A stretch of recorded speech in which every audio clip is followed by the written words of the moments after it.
তো কিন্তু আমাদের সকলের জীবনের জন্যই সত্য। সুতরাং পরিসংখ্যানগতভাবে দেশের শতকরা 85% মানুষ কৃষির সঙ্গে জড়িত কোনো না কোনো ভাবে। তাই কৃষকের ভাগ্যের পরিবর্তন না হলে এই বাংলাদেশের গণমানুষের ভাগ্যের পরিবর্তন হবে না। একথা সর্বপ্রথম অনুধাবন করেছিলেন আমাদের বাংলাদেশ জাতীয়তাবাদী দলের প্রতিষ্ঠাতা শহীদ রাষ্ট্রপতি জিয়াউর রহমান।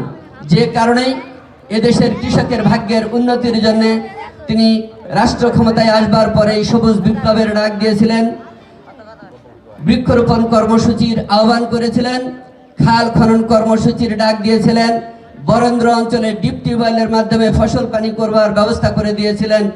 এই চিন্তা কিন্তু জিয়াউর রহমানের আগে কেউ করে নাই, যাদের দায়িত্ব ছিল এই দেশ পরিচালনার। তাই আমাদেরকে বুঝতে হবে যে এই দেশের অধিকাংশ মানুষ যে কৃষক, তাদের জন্য যা কিছু করবার বিএনপির হাত ধরেই